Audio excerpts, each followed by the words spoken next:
Hello. अरे बस। Yes, sir. I have a question. So only vice president will get the post of ex officio chairman, or yes. anybody, any other person will also get the chance? No no, only vice president will become the ex officio chairman of Rajya Sabha. Okay. Deputy बहुत बन जाते। Deputy there are many, but only the chairman will be only vice president. ठीक है। Ex officio का exact meaning क्या है sir? Ex officio का मतलब एक पोस्ट मिलने से दूसरा पोस्ट ऑटोमेटिकली मिल जाना, उसको बोलते हैं एक्स ऑफिशियो। ठीक है। Okay, okay. अब एक Yes, sir. एग्जांपल दे रहा हूँ। फैमिली फैमिली लॉ से, when you Yeah. Get married, when you get married, ठीक है, you get one जी. post, you will become Mhm. someone's wife, and automatically you will Yes. become daughter-in-law. Someone's daughter-in-law, yeah. So you are the ex officio, post मिल गया आपको, Okay.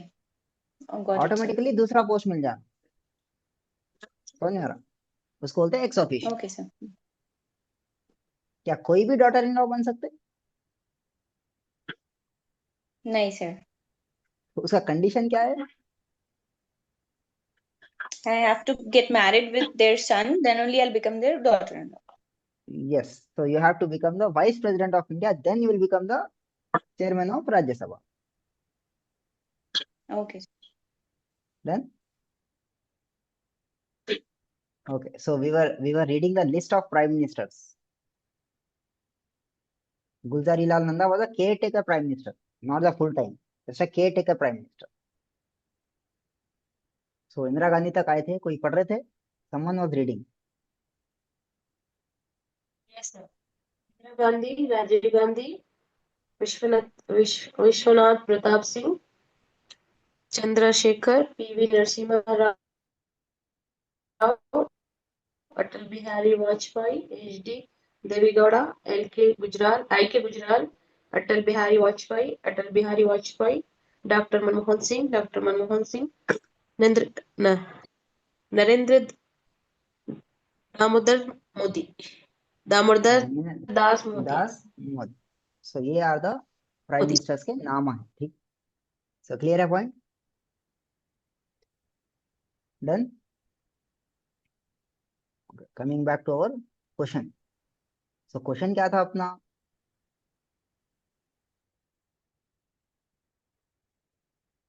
What is our question? Please read the question once again.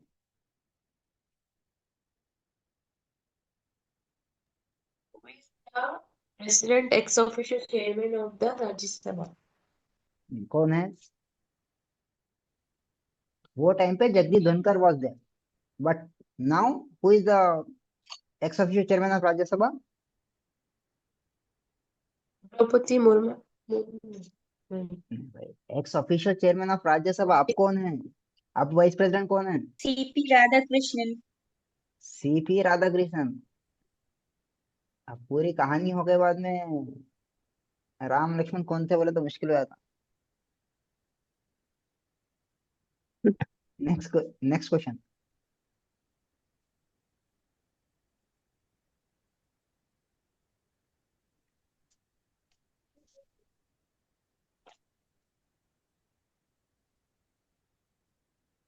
Which of Which the of the following following statements statements is is not not true true regarding the no confidence motion in India? It अब is a motion expressing no confidence motion का मतलब ये want. है, अपनी जो government है ना, majority government है। कौन सी गवर्नमेंट है अपनी? मेजॉरिटी गवर्नमेंट माने Majority government. अपने पास जो एमपीस है, उनका क्या करते हैं, मेजॉरिटी में आके एक पार्टी को सपोर्ट करते हैं। जब तक वो मेजॉरिटी में रही, अपनी गवर्नमेंट रही थी। जब तक अगर मेजॉरिटी खत्म हो गई, नो कॉन्फिडेंस मोशन किस लिए लाते? Is brought to prove that the government has lost the majority,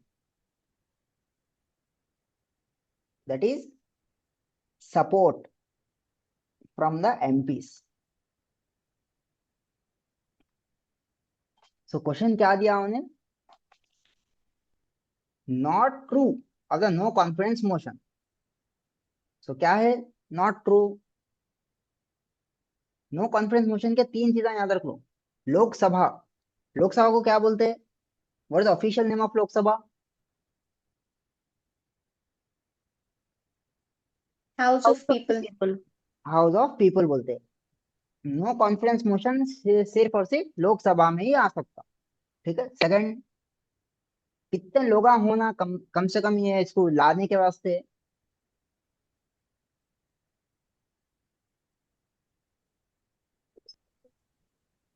So what is the exact meaning of no confidence motion? No confidence motion का मतलब ये है. अब अच्छा, क्लास में how many of you have been class monitors? कोई थे class monitors अपने क्लास में? One, sir. You are a class monitor. Okay. अगर अगर आपके अच्छा आप लोग तो नहीं थे. अगर आपके क्लास मॉनिटर को हटा देना है तो आप लोग क्या करते थे? कभी क्लास मॉनिटर को हटाए? Majority से क्लास टीचर को कंप्लेंट करके प्रिंसिपल को कंप्लेंट करके हटा देते. क्लास टीचर को कंप्लेंट करते थे. वो क्लास टीचर को कंप्लेंट करना ही नो कॉन्फिडेंस मोशन है. Okay. समझ में आ रहा? जो मेजॉरिटी लोग अगर बोले, मेजॉरिटी स्टूडेंट्स बोले कि हाँ भाई ये हमारे क्लास मॉनिटर होना है, तो उसको रखते. मेजॉरिटी बोल दिया भाई ये हमारे नहीं होना है, तो उसको निकाल देते. उसका ऑफिशियल नाम है नो कॉन्फिडेंस मोशन. अब क्लास पूछती, क्लास टीचर क्लास में पूछते किसको किसको अगर ये मॉनिटर पसंद है, जो होना है वो हाथ उठाओ. जो अगर जिसको होना है, जो प्रोसेस जो है ना नो कॉन्फिडेंस प्रोसेस का नाम है ये. जो मेजॉरिटी लोग अगर उसको रिजेक्ट कर दिए तो उसको बोलते हैं नो कॉन्फिडेंस मोशन. समझ में आ रहा? क्लियर है पॉइंट? Yes, sir. ये सुनो, माने किसी को हटा देना, मेजॉरिटी पार्टी को हटा देना, एमपीस का सपोर्ट वापस ले लेना, उसको बोलते हैं नो कॉन्फिडेंस मोशन. ठीक है. अब वो कहाँ, वो हो सकता है कहाँ इंट्रोड्यूस, कौन से हाउस में इंट्रोड्यूस करते हैं इसको नो कॉन्फिडेंस मोशन को? लोकसभा. लोकसभा. कितने मिनिमम कितने लोग बोलना लोकसभा में कि हाँ भाई हमको ये मोशन स्टार्ट करना है, ये प्रोसेस स्टार्ट करना है बोल के मिनिमम कितने लोग बोलना? 50 members. क्या ये लोकसभा से हटके राज्यसभा में इंट्रोड्यूस हो सकता है क्या? यस हो सकता. माने उसमें नॉट ट्रू बोल के पूछ रहा हूँ क्वेश्चन. माने तीन सही है एक गलत है, एक गलत पहचानो बोल रहा हूँ. तीन सही है, चौथा गलत है. ठीक है. क्लियर है पॉइंट? यस और नो? It's a motion expressing want of confidence in the council of ministers. ठीक है. क्लियर है पॉइंट? यस और नो? इसका मैं नो कॉन्फिडेंस मोशन को और डीप में पढ़ाता हूँ जब अपन कॉन्स्टिट्यूशन पढ़ते हैं. ठीक है. अभी सिर्फ इतना याद रखो बस. यस और नो? Yes, sir. Okay. Next question.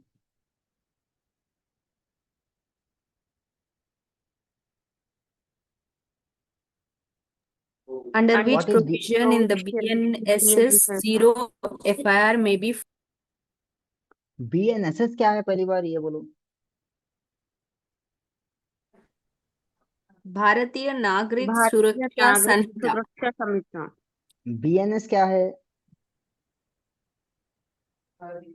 भारतीय भारतीय न्याय संहिता. भारतीय न्याय संहिता. बीएनएसएस क्या है? भारतीय नागरिक सुरक्षा संहिता. सुरक्षा संहिता. जो इसको याद नहीं है बस इतना याद रखो, न्यू क्रिमिनल प्रोसीजर कोड,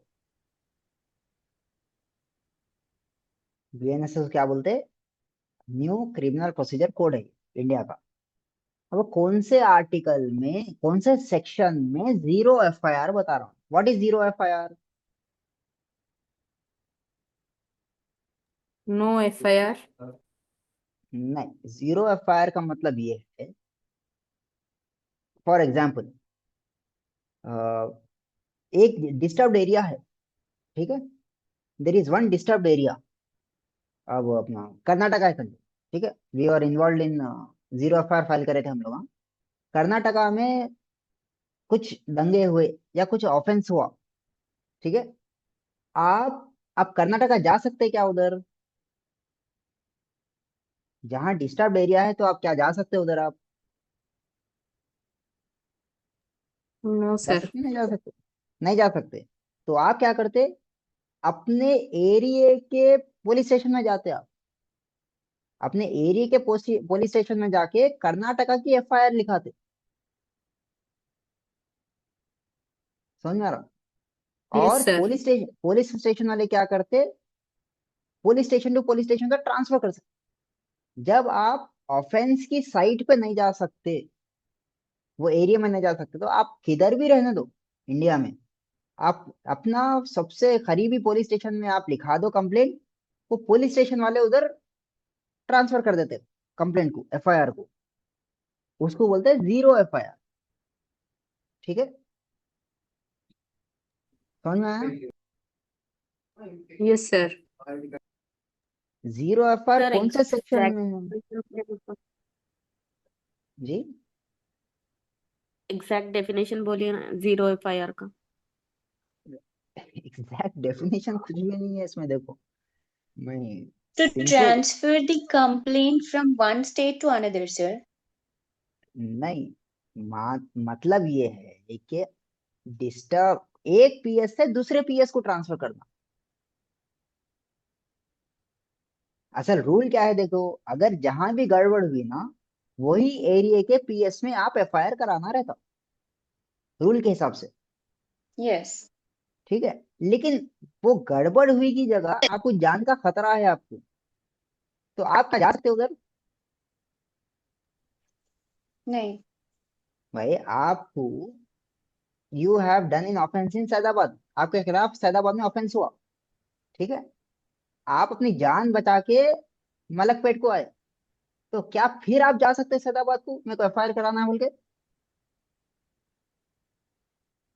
नहीं जा सकते सर। तो ऑलरेडी आप ट्रांसफर्ड हो जाता। आप आप क्या करते हैं, मलक अपनी पहले सेफ प्लेस में आते हैं, आप सेफ प्लेस के पीएस में आप कंप्लेंट कराते हैं मेरे साथ ये हुआ बोल के।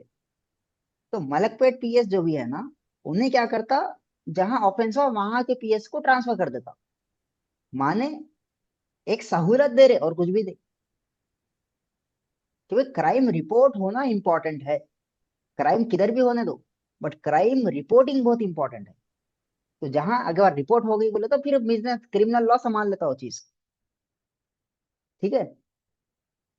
एफआईआर, जीरो एफआईआर का मतलब एक ही है कि भाई reporting of a crime of any area other than the offence site. समझ में आ रहा? उसको बोलते हैं जीरो एफआईआर, किधर भी बैठ के आप किधर भी एरिया में करा सकते। क्लियर है पॉइंट? इसका कोई डेफिनेशन कुछ नहीं यस है सर। देखो, कोड में भी डेफिनेशन नहीं है, समझने की चीज है ये। और जीरो एफआईआर बोल के भी लिखे हुआ नहीं है बीएनएसएस में, समझना है, ठीक है, यस और नो? जी सर। Yes sir. एक रहता ई एफआईआर भी आ गया, इलेक्ट्रॉनिक एफआईआर, माने आप घर बैठे एफआईआर भिजा दे सकते पुलिस स्टेशन, लेकिन एक शर्त है, 3 दिन के अंदर वो पुलिस स्टेशन में जाके आप साइन करके आना के माइक भिजाई बोल, उसको बोलते हैं ई एफआईआर। आप इंटरनेट से पीएस की वेबसाइट पे जाके डायरेक्टली आप अपना कंप्लेंट दर्ज करा लो, लेकिन कंडीशन ये रख दी है कि 3 दिन के अंदर अंदर आप जाना, आप अपने may you have send the mail बोल के उधर आप साइन करके आना पुलिस स्टेशन में। समझ में आ रहा? तो वो भी 173 सेक्शन में ही है। क्वेश्चन आ सकता है आपको, the concept in the which provision of BNSS EFIR has been given, section number 173 only. Clear है पॉइंट? यस और नो? जी सर। Yes, sir. अब ये बार बार आते रहता है, याद रखने की कोशिश करो। 173। नेक्स्ट क्वेश्चन, ये भी The पढ़े थे अपन। concept of yes, sir. ये famous public interest litigation case is Husainara Khatun versus State of Bihar. Kesavananda Bharti और स्टेट ऑफ केरला किस लिए फेमस है? Doctrine, basic structure of doctrine. Hussain आरा खातून किस लिए फेमस है? Famous case on public interest litigation. SR Bommai किस लिए फेमस है? Sir, Bommai. State emergency case बोल के लिख लो आप, प्रेसिडेंट रूल State केस बोल के लिख लो, प्रेसिडेंट रूल केस लिख लो आप। SR Bommai, Sir, Bommai. President rule case, माने प्रेसिडेंट रूल बहुत बार लगा रहे थे आर्टिकल 356 इस्तेमाल करके, तो ये केस के बाद बहुत सारे एप्लीकेशन रुक गए, तो प्रेसिडेंट रूल केस बोल के लिख ले सकते हैं आप। ठीक है। गोलकनाथ स्टेट ऑफ पंजाब किस लिए फेमस है? कल पढ़े थे Gorakhnath case.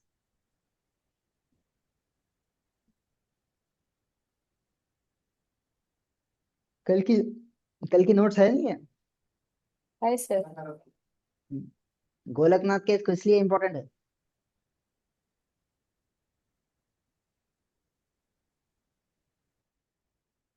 Law of pass today है ना sir? Prospective over ruling, doctrine of prospective. Prospective over ruling, माने आज कानून पास करके कल से अप्लाई कराना उसको, उसको बोलते हैं law of prospective over ruling. ठीक है। Okay, next question.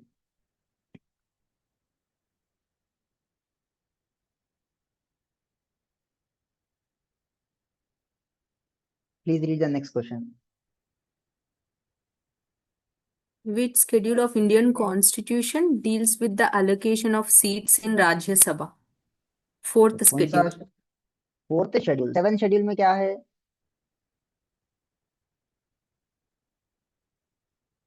List, state list. Union list, state list and concurrent list. List 1, union list. List 2, state government list. Eighth list, eighth schedule में क्या है? Raj, allocation of seats in Rajya, sorry. Eighth schedule में official languages है। कितने official languages? 22।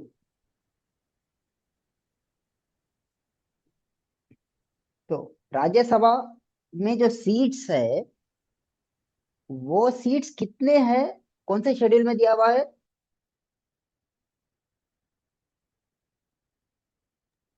Fourth schedule में। Fourth schedule में। Seven schedule में क्या है? लिस्ट है। एट शेड्यूल में क्या है?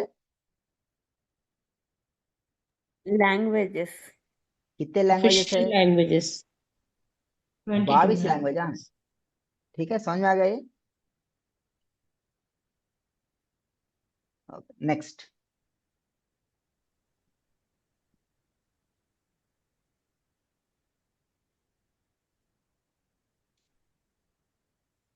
Hindu Please read. Minority and Guardianship Act was enacted in the year 1956. सो क्या है? Hindu कानून कब आया कुछ? Minority and Guardianship 1956 में आए। स्क्रीन दिख रहा? जी सर।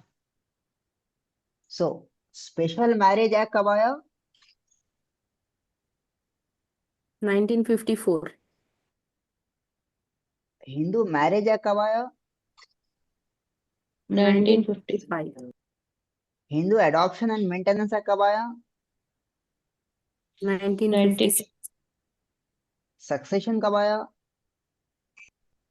1956. गार्डियनशिप एक्ट भी 1956 में आया। ठीक है, क्लियर है पॉइंट? जी जी सर। तो कभी साल पूछ लेता, साल के नाम पूछ लेता हूँ, आप रेडी रहना।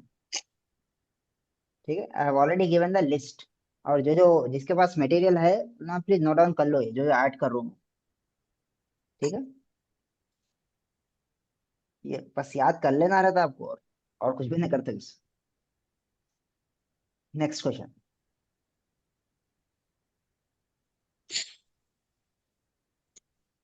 What is next question? Okay. Ombudsman is primarily a system under which law? Administrative law. Ombudsman, ombudsman क्या है मालूम? It's a corruption, anti corruption officer है। ऑम्बड्समैन का मतलब क्या है?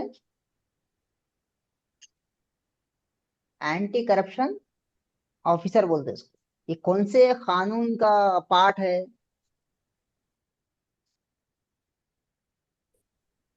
क्रिमिनल का, Administrative law. क्रिमिनल का form. Administrative, administrative law. Answer सामने है आपके। ऑम्बड्समैन कौन से कानून का पार्ट है?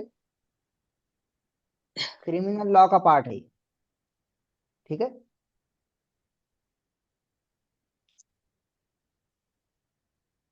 Next, next question.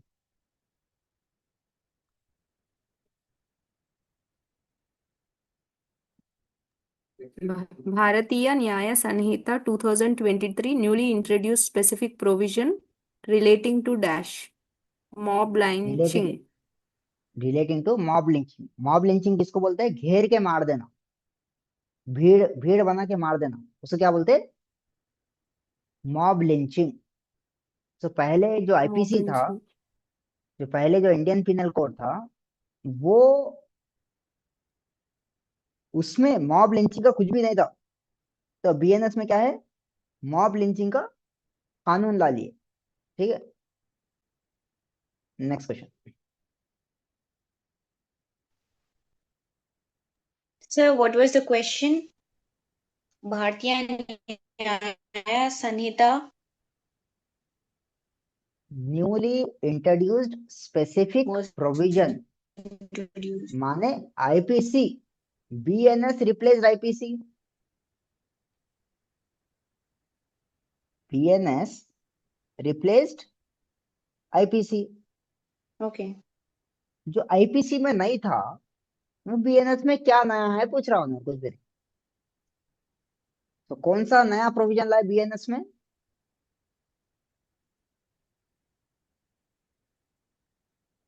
Mob lynching.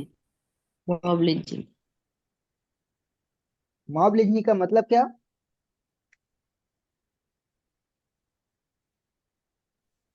घेर कर मारना, घेरे में घेर के लेकर मार देना, मारना। या उसको फिर बोलते हैं मॉब लिंचिंग।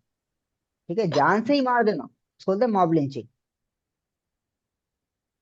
घेर के जान से, जान ही ले लेना, उसको बोलते हैं मॉब लिंचिंग। ठीक है, ये पहले आईपीसी में नहीं था, बीएनएस में आ गया। ठीक है, next question. Which of the following is a consequence of judicial overreach? क्या है Erosion, answer? erosion of legislative authority. Erosion of legislative authority. मतलब एक, देखिए कितने ऑर्गन है अपने पास? कॉन्स्टिट्यूशन के कितने ऑर्गन है अपने पास? Sir, organs means parts. अपने गवर्नमेंट के कितने पार्ट्स है, कितने ऑर्गन्स है? 25. नहीं नहीं नहीं, ऑर्गन्स भाई, कॉन्स्टिट्यूशन के अपने 22. कितने?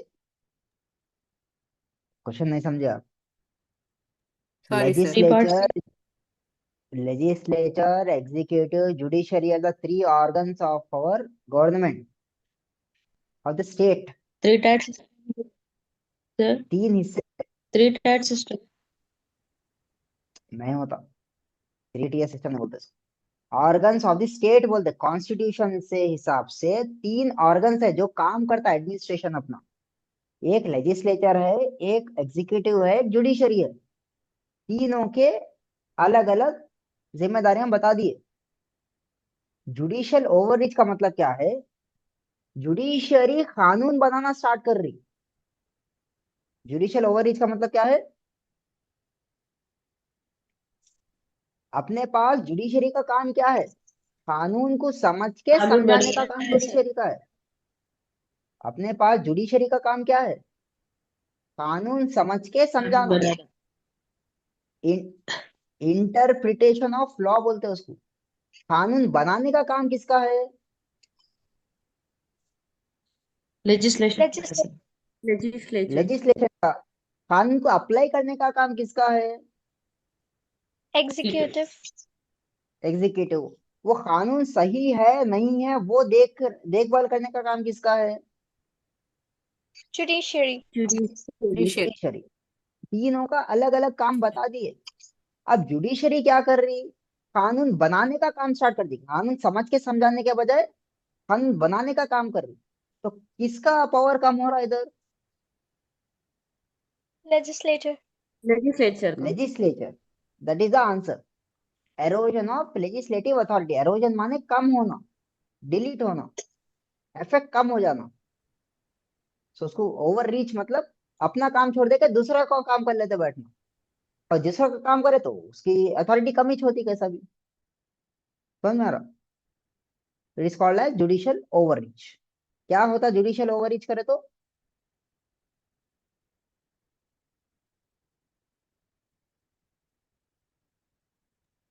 What happens? Erosion of Legislative legislative authority. ठीक है, चलिए next question.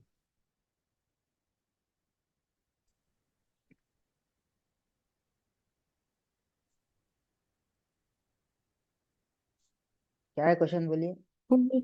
Who was the 10th Chief Election Commissioner of India? Who is the current Tirunelveli. Election commission? Who is the current chief election commissioner of India? Currently कौन है?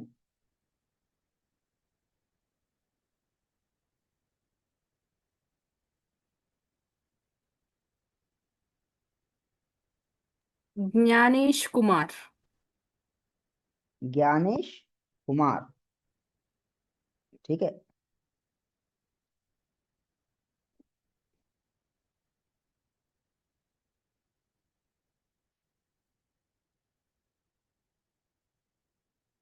उन्हें पूछ रहा who is the current 10th कौन है, पूछ रहा हूं।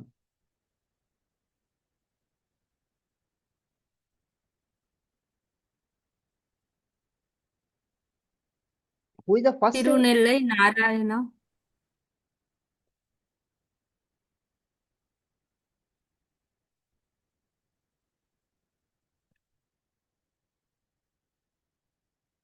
तो ये क्वेश्चन आप कोई भी नहीं कर सकता है। लिटरली बोल रहा हूँ, ऐसे क्वेश्चन आप कोई भी नहीं कर सकता। तो पहला पहला स्क्रीन दिख रहा है आपको? Who is the first CEC, chief election commissioner of Yes, India? sir. Sukumar Sen. Who is the current? Jnanish Kumar. Gyanesh Kumar. अब ये 10th नंबर पे कौन हो रहा था, किसको याद रहता? सो ऐसे क्वेश्चन ना Yes, sir. खामोशी से अंदाजा करके आ जाना। सोच लेते ऐसे क्वेश्चन ना, कभी भी सोच लेते ना बैठना। 1 सेकंड भी बर्बाद नहीं करना ऐसे क्वेश्चनों को। ठीक है। जो पेपर बनाया ना उसको भी नहीं मालूम होगा ये कौन है, उसको भी नहीं आता मेरे ख्याल से। ऐसे क्वेश्चनों पे 1 सेकंड ही बर्बाद नहीं करना। ठीक है, जो समझ में आया तो कुछ भी ऑप्शन डाल देके आ जाओ। ठीक है। Sukumar Sen was the first chief election commission of India. Next question. Latin maxim. Ignorantia facti excusat ignorantia juris non excusat means देखिए, ignorance of fact. Ignore ignorantia, ignorance, facti, fact, Is fact. excusat, Excused. excused, ignorantia, ignorance, juris माने law, Jurisdiction. non मतलब not, excusat मतलब excused. Yeah.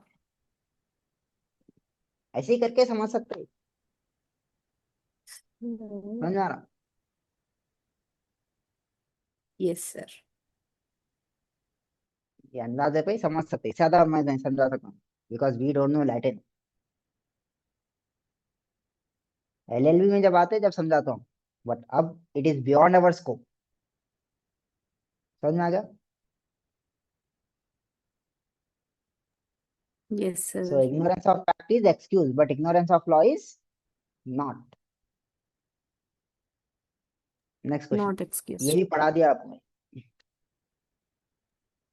The concept of separation of powers was pronounced by Montesquieu. Montesquieu. ठीक है. So separation of powers is given by Montesquieu. Rule of law is given by. A.V. Dicey. ये दो question हमेशा आते हैं आप, कोई ना कोई क्वेश्चन आता है आपको, कैसा फेवरेट क्वेश्चन बोल सकते. Next. Who is patron in chief of the National Legal Services Authority? कौन है? Chief Justice of India. Chief justice of India. Current who is the chief justice of India? Suryakant. Justice Suryakant. ठीक है. Who is the first chief justice of India?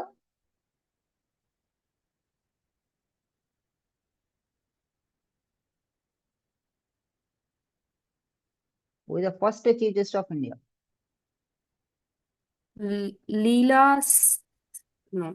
नहीं. Who is the first chief justice of India पूछ रहा हूँ.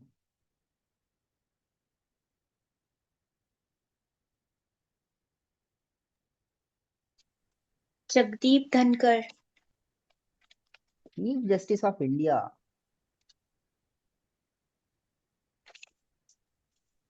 Justice Harilal J.K. Sundas. H.J. Kania. H.J. Kania. Screen दिख रहा? Yes, sir. Harilal जेकी सुंदास कानिया माने H.J. कानिया. ठीक है. Who is the current? Justice Suryakant. Justice Suryakant. इतना याद रखो काफी है, इससे ज्यादा और जानने की जरूरत नहीं है. ठीक है. फर्स्ट सिर्फ एंड करंट पैटर्न मतलब हेड. जैसा एक्स ऑफिशियो है ना, वैसे ही पैटर्न इन चीफ बोलते हैं, माने हेड. उनका काम कुछ भी नहीं आता, आना, रिबन काटना, चले आना, और एक दो बार आके स्पीच दे देना. काम कुछ भी नहीं उनका. Okay. Like grand father, pattern in chief. ठीक है. ओके.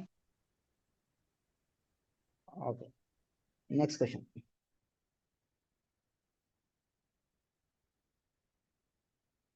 पढ़िए. In the context of Hindu law, what is the primary purpose of doctrine of factum valid? तो क्या है? To uphold the validity of actions that have been completed, despite procedural irregularities. माने काम हो गया बस खलास, उससे ज्यादा सवाल नहीं करना उसके बाद. ठीक है. फैक्टम वॉलेट का मतलब ये है, नहीं करे तक वो इलीगल है, कर दिए बाद में वो लीगल बन जाता. इतना याद रखो बस. फैक्टम वाले का मतलब क्या है?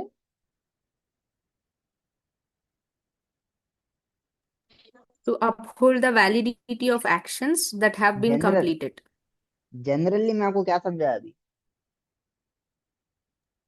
वो चीज अगर नहीं करे, फैक्टम वाले का मतलब है जो चीज नहीं करे तक वो इलीगल. कर दिए बाद में लीगल,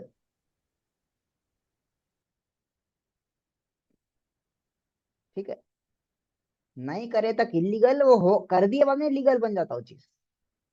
क्लियर है पॉइंट, उसको बोलते फैक्टम वैले। अब वो क्या है अब हिंदू लॉ में जब समझेंगे अपन, बहुत डीप कॉन्सेप्ट है। Next question.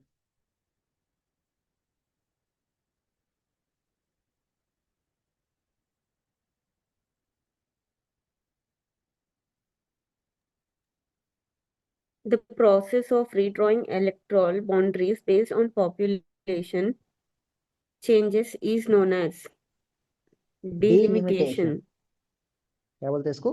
डिलिमिटेशन बोलते हैं। Okay, next question. Which article provides for the protection of minority rights? Article 29. Article number 29। Next question.